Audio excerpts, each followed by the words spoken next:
We needed the money more than you needed a car, my dad said after secretly selling my vehicle to pay for his luxury resort stay. I didn't argue, but when he returned, his perfect life was gone. Hey everyone, before we dive in, I have a quick favor to ask. If you enjoy content like this, please hit the subscribe button. It's free, supports the channel, and ensures you never miss out on amazing videos. Alright, let's get started. I never thought I'd be one of those people venting about my life on Reddit, but after what happened, I need to put this somewhere before I explode. I'm 26, I work in a warehouse, and I'm the kind of guy who keeps his head down, works his shifts, and minds his own business.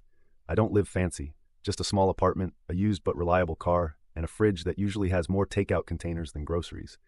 But hey, I pay my own way. That's more than I can say for my parents. My parents have never been poor.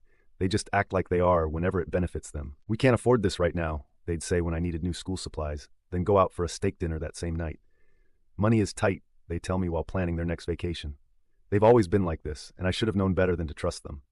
The day my car disappeared, I got off work last Monday, exhausted and ready to drive home, maybe grab a burger on the way. I walked into the lot, reached for my keys, and nothing. My car was gone. At first, I thought maybe I parked somewhere else. Warehouse shifts are long, and my brain was fried. But after 5 minutes of walking circles around the lot, I knew. Stolen. It had to be. I called the cops, pacing as I gave them the details. It's a black Honda Civic, 2016 license plate. Sir, the officer cut in, it wasn't stolen, it was sold. What? I nearly dropped my phone. The vehicle was legally sold by the registered owner. My stomach dropped. There's got to be a mistake. That car is mine. I paid for it myself. The title is under Daniel Carter. My stomach sank. I had left my car at their house the night before, just for one night. My apartment complex had temporary no parking signs up for repaving, so I figured it would be safe there. But I should have known better. My father. I stood there in the parking lot, my heart pounding.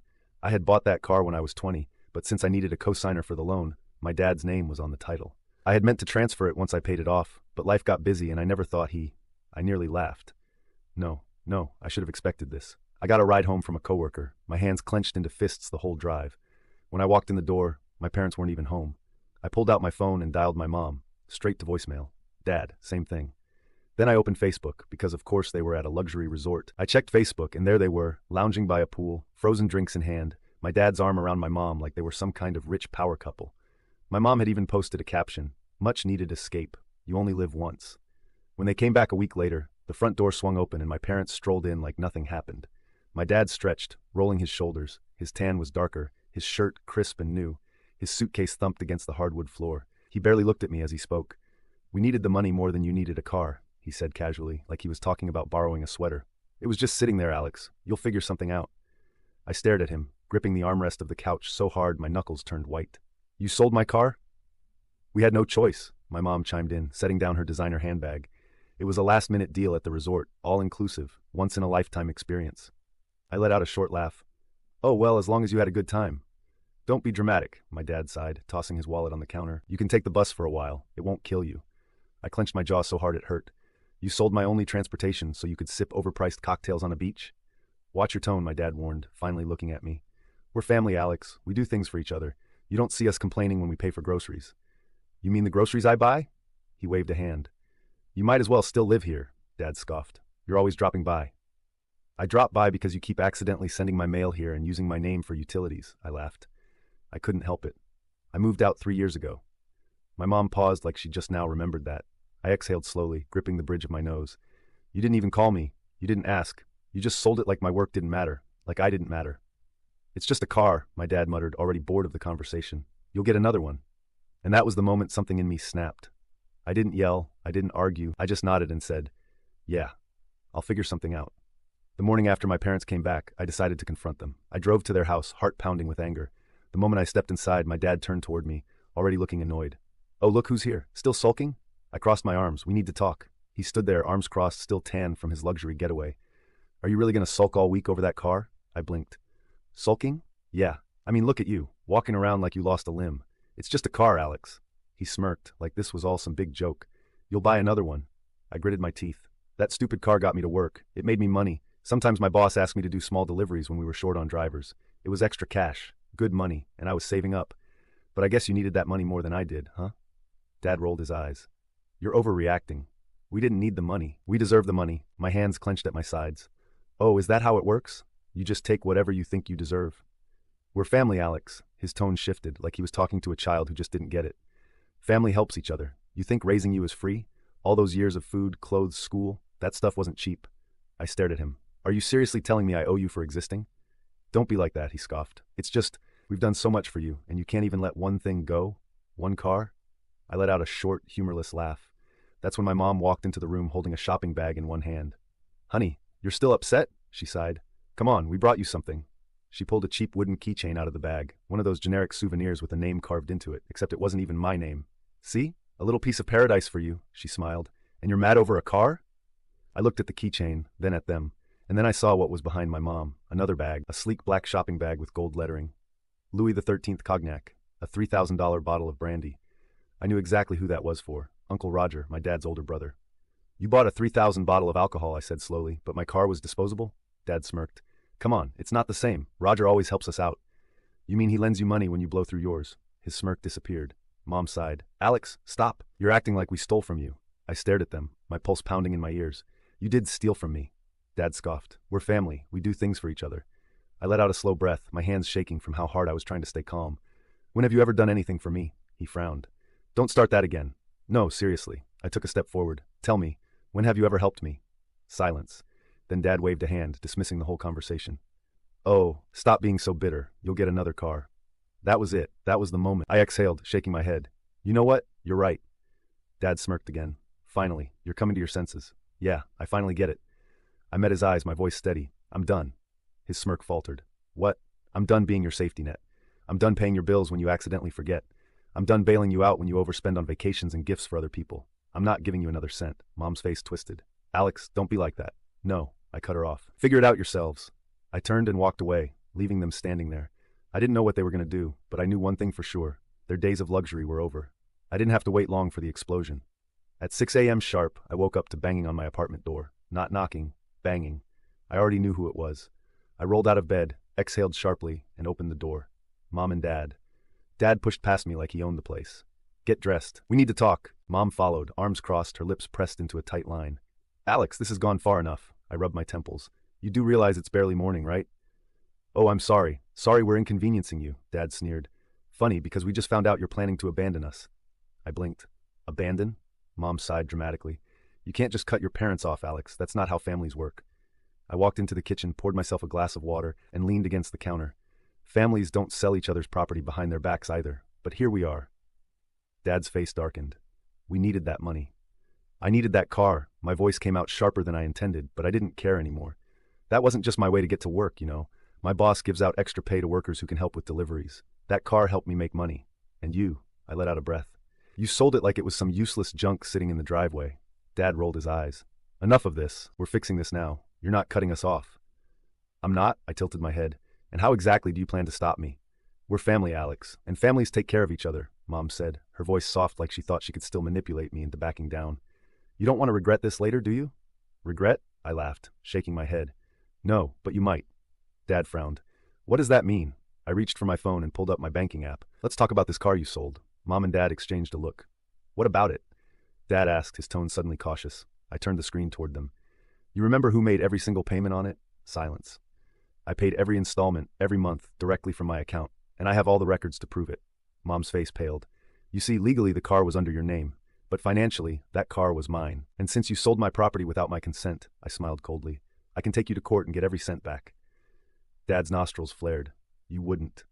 I have legal proof. His fist slammed against the kitchen counter. You're being so selfish. We raised you, we fed you, we gave you a home, and this is how you repay us? I didn't flinch. You didn't raise me. You tolerated me until I was old enough to make money. Mom finally snapped out of her shock. Alex, please don't do this. You wouldn't really take your own parents to court, right?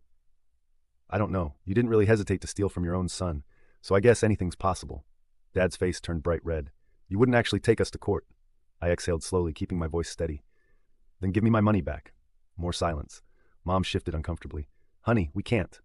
Why? I asked, but I already knew the answer. Dad clenched his jaw. Because the money is gone. Of course it was. Thousands of dollars, blown on a week of luxury. I shook my head, laughing under my breath. You are unbelievable. Dad stepped closer, his voice lowering. You will drop this nonsense and forget about the money. No, Dad, I said, matching his tone. You will either give me my money back or I'll take you to court and let a judge decide. Dad opened his mouth, but nothing came out. Mom looked like she was about to cry. Alex, please, we're your parents. Yeah, I said coldly, and you should have acted like it. I grabbed my keys and phone and walked toward the door. Where are you going? Mom called after me. To talk to a lawyer. And then I walked out. I thought that was the end of it. I was wrong. That night, someone knocked on my door. I opened it, expecting Dad. Maybe Mom, but it was Uncle Roger, and he did not look happy. I didn't expect Uncle Roger to show up at my door that night, but when I opened it, there he was. Suit pressed tightly, nodding, expression stone-cold serious. I leaned against the doorframe. Let me guess, they sent you. He let out a sharp breath. They did. I stepped aside. Might as well come in. Roger walked in, setting his expensive leather briefcase on my dining table like we were about to negotiate a multi-million-dollar deal. He turned to me with that same authoritative look he always had at family gatherings, the one that said, I'm the responsible one, the voice of reason. Alex, he started, your father is a wreck. Your mother's been crying for hours. You really told them you'd sue? I didn't sit. Yeah, I did. Roger rubbed his temples. Jesus, over a car? I scoffed. No, Roger, not over a car, over the fact that they stole from me, over the fact that I've paid their bills for years while they've spent money like drunken teenagers, over the fact that they sold the one thing I actually owned without so much as a phone call. He nodded slowly like he expected that answer. Look, I get it. They crossed a line. But you know they don't have the money, right? I smirked. Then they can get jobs. Roger blinked, like the thought had never even crossed his mind. Alex, come on. Your dad's in his 50s. Your mom hasn't worked in years. I shrugged. Sounds like a personal problem. He sighed, clearly frustrated. You're not being realistic. Oh, I'm being extremely realistic. Here's what's going to happen. They either find a way to pay me back, or I take them to court. And before you start lecturing me about family, just know that I have proof. Every bank transaction, every payment I made, every single installment on that car. It was mine, no matter whose name was on the title. Roger let out a slow breath, rubbing the back of his neck. He sighed and set his briefcase on the table. Look, I know they screwed up, and I'm not asking you to forgive them. Then why are you here? Because this lawsuit will ruin them. He exhaled. I can cover half of what they owe you, but you need to drop the case. I leaned back, considering. And if I say no, then they lose everything. I smirked. Sounds fair to me. You'd be telling them to fix their mess. Roger's jaw tightened. He looked at me for a long moment, then finally spoke. You're right. That caught me off guard. Your dad has always been reckless with money, and your mom lets him get away with it. I've bailed him out more times than I can count. But this... He shook his head. This is bad. I crossed my arms. Then why are you still trying to get me to back down? Because this is your family, Alex. You take them to court, and that's it. No coming back from that. I tilted my head.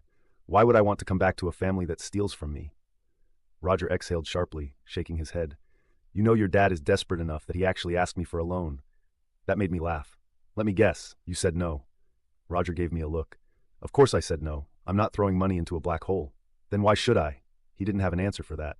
I grabbed my phone from the counter and scrolled through my banking app, then turned the screen toward him. Every single payment, Roger, for 3 years, all from my account.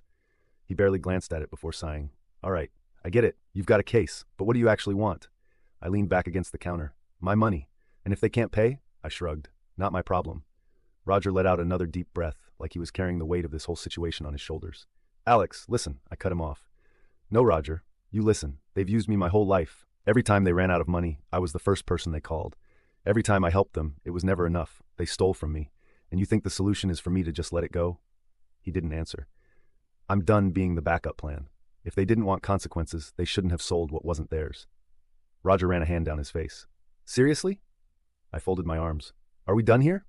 He grabbed his briefcase, muttering under his breath as he headed for the door. But before he left, he turned to me one last time. If you do this, Alex, you won't just be cutting them off. The whole family will turn on you. I smirked. They already have.